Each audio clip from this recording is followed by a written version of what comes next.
Marley thought she was very happy with her boyfriend.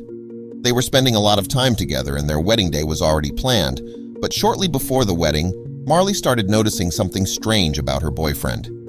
It didn't take her long to realize what he was up to. And when she saw this detail during the ceremony, they were done.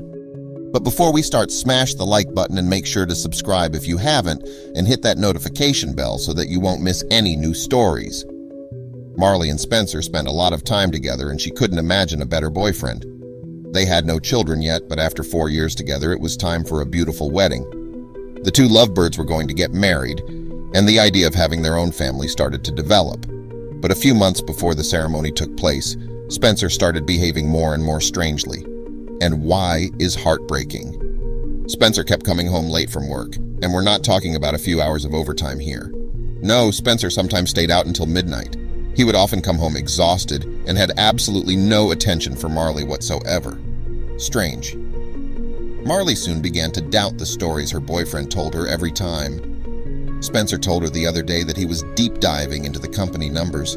He was working with his colleague Clark and that it was probably going to be a late one. However, Spencer did not know that Marley also had Clark's number. And when she called his colleague, he told her that he had just gone home at 5 p.m. that day. There were holes in her fiancé's story, and Marley did not trust it one bit. Every Tuesday night, Marley and Spencer had a planned evening together. It was the highlight of her week. They were always busy, but this was their private time. They would then go do something fun together, but this night turned out differently than expected. Spencer received a mysterious phone call at 8:15 p.m. He had to come to the office immediately, he told his girlfriend. Date night was officially canceled.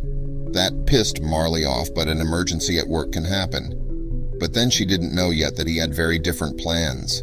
As she walked back to the kitchen halfway through the film for a second glass of wine, she suddenly saw something standing in the corner of the room. It was her boyfriend's work bag, and the bag contained all his office stuff. He would never go to the office without this bag, she thought. She tried to call him, but Spencer simply did not answer his phone. Eventually, she went to bed frustrated, but then she suddenly heard the door at 3 a.m. It was Spencer trying to sneak into the house. He's sleeping on the couch, Marley thought, and that's exactly what he did. The next morning, Marley was walking down the stairs when she saw her boyfriend lying there on the sofa. At first, she wanted to confront him, but just before she tried to shake him awake, she suddenly smelt something. What is that smell? It smells like women's perfume, but the intensity and foulness of it was just horrible. At that point, she decided she didn't want to confront him. Marley couldn't take it anymore. She was not going to wait any longer and decided to investigate these strange occurrences on her own. One night when she couldn't sleep. It was the first time in days that her boyfriend was sleeping in the same bed that she was when in the middle of the night his phone received a text message. Her hand quickly reached for his bedside table.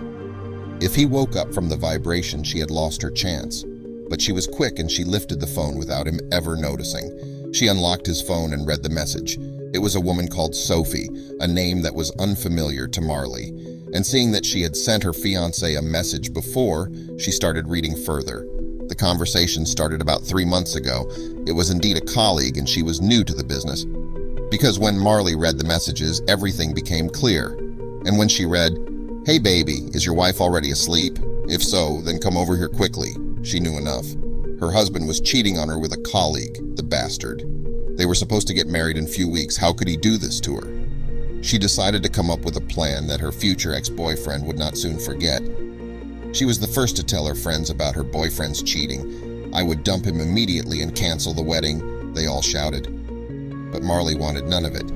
She had a much better plan in mind. "The wedding must and will go ahead, but not because I love him. He will pay, and this is how." She walked over to her friends and whispered something in their ears.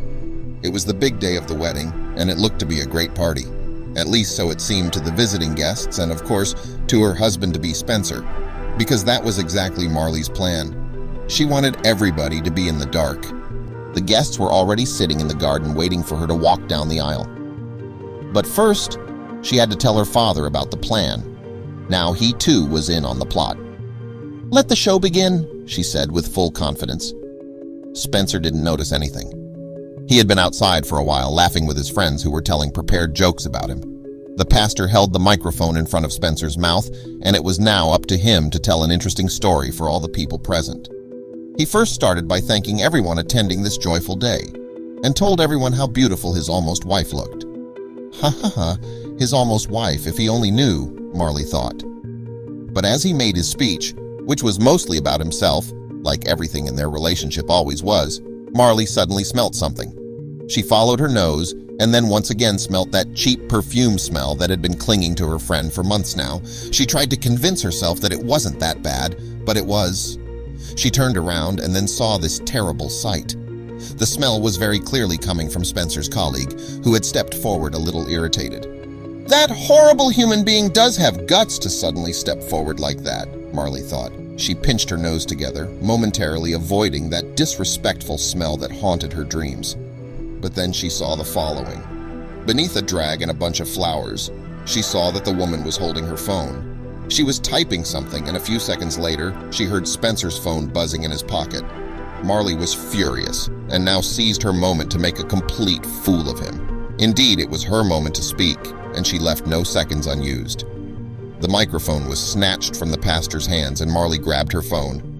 For what Spencer did not know was that Marley had secretly made a copy of his SIM card and phone details.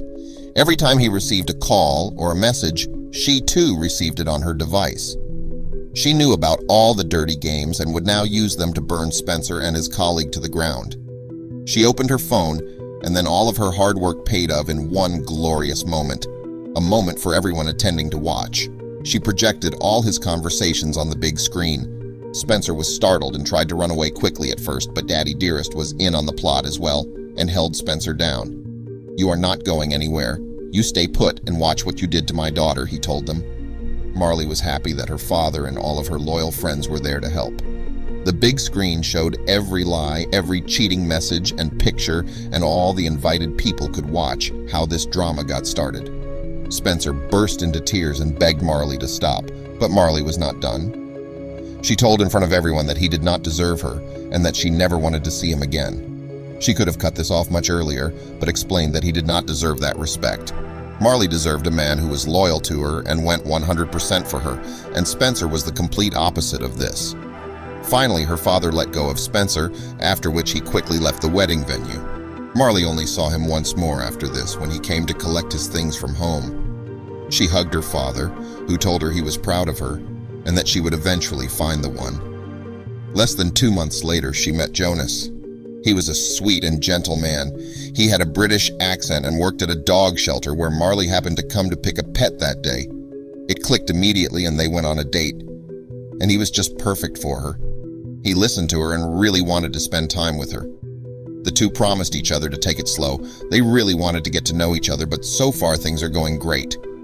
Jonas was loving, honest, and paid full attention to her. He also clicked well with her family and so helped her get over her terrible previous relationship. Fine, because Marley deserves genuine love this time.